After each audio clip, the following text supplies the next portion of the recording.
Hey guys, good morning, good afternoon, good evening. This is Sean again from wapinas.com, and we're unboxing another gadget. It's from TP-Link. It's called the TP-Link Smart Wi-Fi Plug HS100. Okay, according to the box, it works with Google Assistant, works with Amazon Alexa, no? Okay. You can control your devices anywhere as long as it is plugged into the TP-Link Smart Wi-Fi device. So as far as I understand, you can link. It will turn on, turn off anything that is plugged into the device. Okay. So kung ano yung nakasaksak dito, you can turn it off, turn it on anytime you want. Okay. So the first thing you need to do is download the app it's called Casa from Android, ano. So nasa Android store siya, nasa Play Store siya. So you need to download it, and then ito yan, you need to create an account, okay? So when you're gonna ask the email, password, and your location. Okay, so we're gonna log in now. We're gonna create an account. Okay, so automatic na detect niya na nasa Pilipinas tayo, no? Okay. So create account. I'm not gonna show you, of course, kasi makikita niyo yung email na ginamit ko. Okay. So we're plugging in another extension cord. Okay, so they sent an email. Okay, so may verification siya. I'm gonna send an email. I got the email already. Okay. There's activation required. Okay, so finish station. Okay, I'm turning it on now, and it says activation succeeded. Okay, so I'm going back to the app.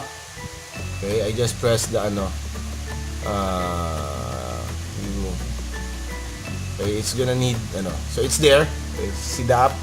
Now we're gonna open up the box. You can buy this Shopee. I just checked online now. Someone is selling it for 1,508 pesos. Okay.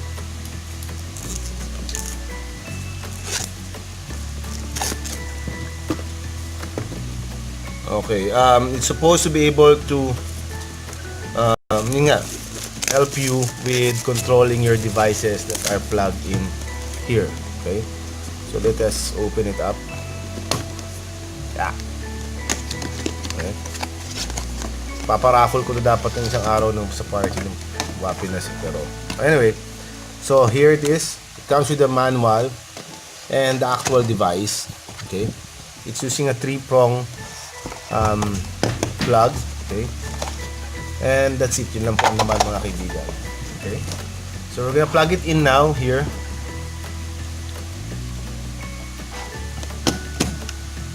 So it's turning on. No devices yet, so we're gonna add one. Back. Okay. So ayan, kita nyo nagbabago yung color niya. So add device.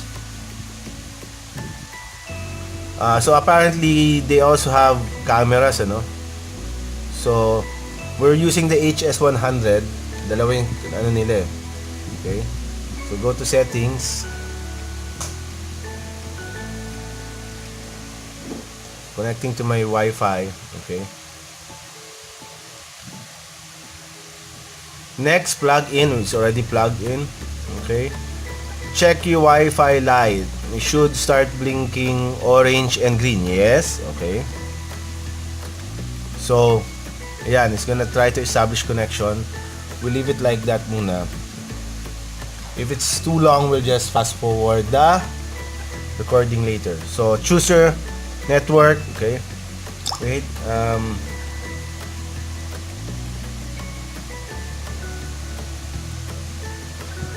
So we're connecting it already to the home network. See, nagbago yung it's all blinking green na. Then naging steady. Okay, haba ng kuko, huwag nyo napansinin, guys. Okay, it took about 3 to 5 minutes for it to connect. So once it connects, it's gonna ask you what name you're gonna put. So I'm gonna put Wapinas Control. Okay, now you can, choose an icon. Yun na lang pa rin ako. Okay. you've just configured your smart plug and it's now ready for use. Okay, so there it is. It's been on for 5 hours. So you can you can set up the timer when it's gonna turn on and turn off. You can schedule it. Okay, if you're away, you can turn it on, turn it off, specific times. And you can power. So you can turn it off. So just to show you, okay, I'm getting another plug. We're plugging this one. Okay, and then getting an Android cable. Plug it in here. This is so, para kita nyo pa rin. So you can see if it's on or off.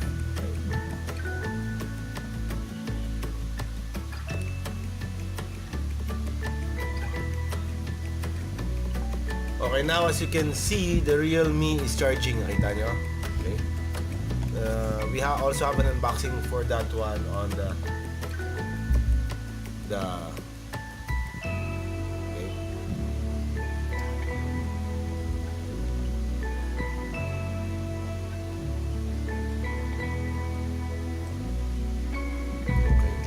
So, we're gonna turn it off. See, it stopped charging. Okay, we're gonna turn it on. It's gonna charge again. Okay, so we can put it on a timer. You can put it in hours and minutes. So so it's gonna turn off in 1 minute. You can set it na mag-on and off siya on a specific time. Okay, so 50 milliseconds pa siya. We'll wait a little while. Okay, so you can buy this 1,508 sa Shopee. I didn't buy mine. This was given to me by a friend when we attended one of the events outside. So you can use this if you're outside, or for example, your aircon, your TV, you're charging something. Supported types. Okay.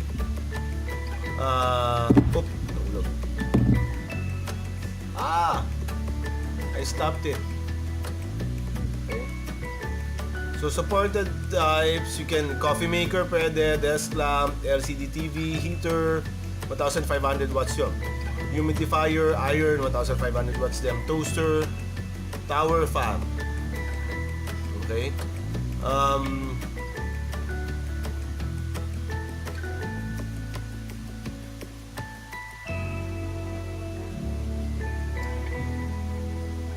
So you can download the app from the Play Store. It will also work with iOS devices. Kita nyo, it's still charging. Okay. So it's gonna turn off in a little while, in 18 seconds. 17, 16, 14, 13, 12, 11, 10, 9, 8, 7, 6, 5, 4, 3, 2, 1. Oop. Did it turn off? See, it's off. Ayun, it turned off. So, it can help you if you're going away. So you want the lights to come on and off in the house, so people will think there's someone there. Or if you want to play a prank on someone, let the TV turn on, turn off by itself, it might be a good idea. So you can buy this, I guess other stores also. So it's the TP-Link Smart Wi-Fi Plug HS100. They have another model according here, HS110, that has a USB port in the side, but this one doesn't have. So thanks guys, bye!